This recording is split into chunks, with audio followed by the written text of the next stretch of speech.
So we are then on the level 2, career transformation, because you know who you are and you are a person with vision. You just want to get right equipment to turn it into your individual career. That's when you are getting all the abilities that entrepreneurs need. Everything you need basically to be successful. And in here as well, you have 3 stages of growth. That's ability to implement and improve your business strategies. So they are successful business skills. And then, well, accordingly, successful personal skills, where you are improving ability to act effectively. And then as number 3, you have stage where you're establishing, well, the effective habits. So it's all about self-mastery. Good. Let's get to it then. Measuring the progress of achievements. Well, you might say, well, okay, Michal, you've mentioned how important it is to measure everything a few times already. Yes, but right here, you do it for your business.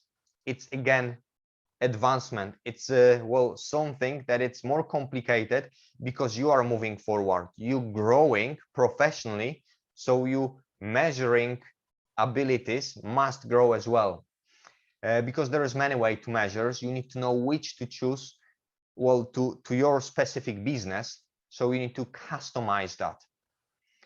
You need to align those actions with reality, and to do it, you need to know how to do it, because everything you're adjusting, it's, well, accordingly to what you are doing and who you are and what your business is about.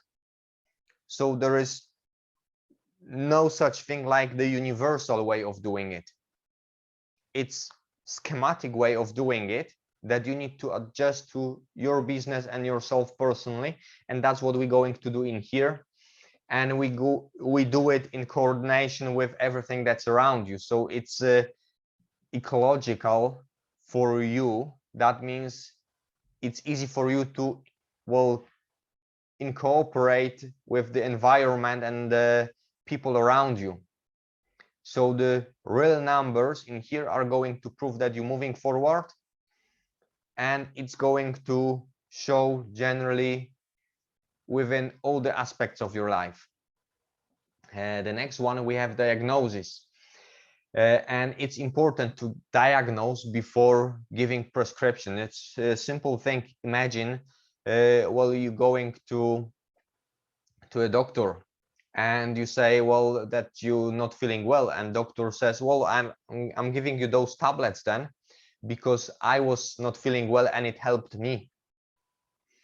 And you say, well, but you don't know what's wrong with me. And doctor says, well, but I don't need to know because it helped me, so I know already those tablets are good. You see, that's the thing. There was no diagnosis. Doctor didn't ask what actually is not right, how you're not feeling well, what the symptoms are. So how the doctor is supposed to give you the right prescription, right medications. And it's the same in business. If, well, you don't diagnose probably what's causing the problem, you won't be able to find a solution for it. That's what we learn in here. And again, is this knowledge is personalized. And when you have that, we have another part of it. It's all connected together, those 3 things. Like I said, business skills, effectively collecting feedback. You probably know what feedback is, but we're going to make sure that we're on the same page with that. Diagnosis, no, it's not the same. Diagnosis is something that, based on informations, you will create. Feedback is that someone got the informations, diagnosed, and someone is telling you the feedback, his diagnosis or her diagnosis. It's not yours. That's the small but very important difference. So you're going to get a feedback tools that are trustworthy, that are checked, and we're going to make sure that they work within your business that you are creating and growing. Simply, you're just learning to solve the problems. You're learning about well, supervision, about mentoring as well. So technically, that's collecting information, feedback from someone who already did what you are doing and who already knows what you don't know just yet. Anyway, personal skills, that's power of responsibility. That's ability to respond. Very important thing. I tell you all about how to be responsible. You need to know how it is, who to blame, so to speak, why and how delegate, and why the delegation is necessary to grow. So it's on the personal level, but it touches a business side of your life as well, of course. Then overcoming procrastination, that's important part. And it's all about, well, feeling pressure about what generally the procrastination is, and why do we procrastinate. We're going to discuss doubts, inner critics, pessimism, well, the preacher that you have inside and it's telling you what to do and how to do it, or the bully that you have inside of you and it's telling you why you're not going to make it. So this is actually very important personal work, and it is discovering and therapeutic, and it's actually changing lives. Good. Next one, it's related, it's self-sabotage. That's a different thing. That's already the actions that you're taking to make your actions that you've taken before not to work. So you're sabotaging yourself. And we're going to talk in here about superpowers. Yes, we all claim to have superpowers, and that's clairvoyance, that's generalization, and that's mind reading. And although I can agree that generalization is mind trick that we all use, I'm more than sure that you don't read minds and you don't see the future. That's just your ego telling you certain things. And I'm going to teach you about psychology behind this and about how to overcome it. Then self-mastering. So, well, I'm sure you've heard about motivation, and I know we need to be motivated. I'm not motivating people. I work as a coach, I work as a mentor. I'm not a motivator. If you want to work with me, as a matter of fact, you need to be on the certain level self-motivated to start to work with me in the first place. So, well, while we work, I tell you about 8 pillars of lasting motivation, and I help you to work on them because it's important psychological, again, work to help you to make decisions that are good for you.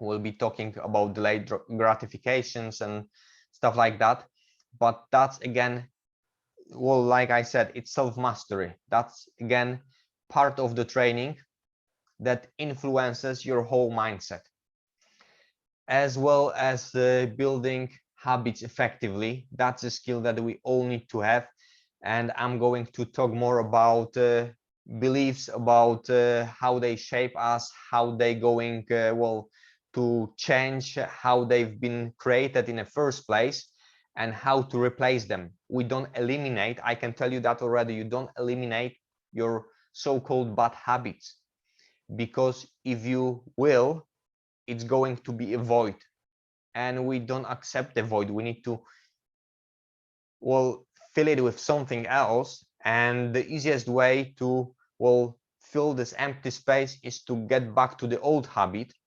So instead of eliminating the habit, you build correctly the new one, and the bad habit, that the habit that you don't want, that don't serve you anymore, it's going to be pushed out. I show you how to do that. It's a great part of this training. And the last part of this self-mastery, that's well, another way of staying motivated. I tell you about criteria of total motivation, and your motivation will have those pillars already, but it needs to be fueled in a specific way, and they are different qualities of the fuel. And in here I'm going to tell you about the one that actually is effective, the one that actually lasts longer and gives you more power.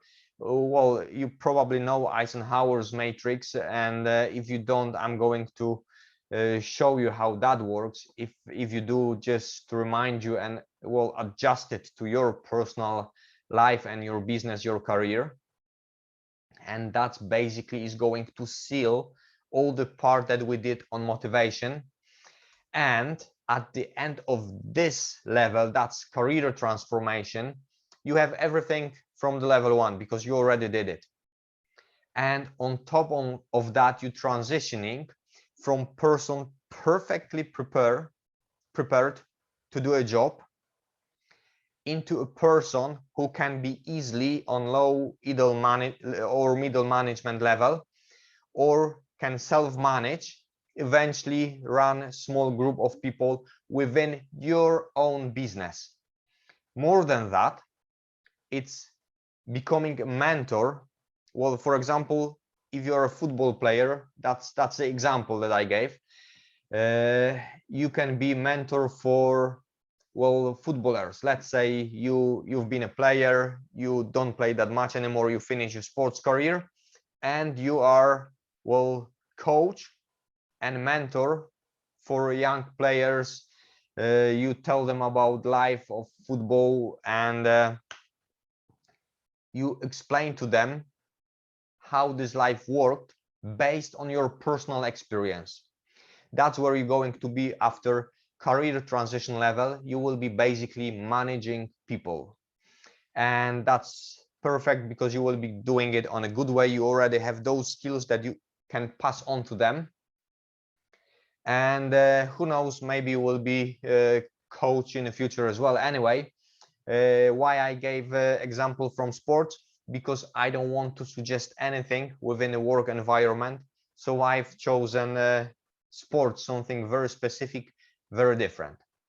Anyway, we finished level 2 of the career and transformation, and we're going to move on to level 3 now.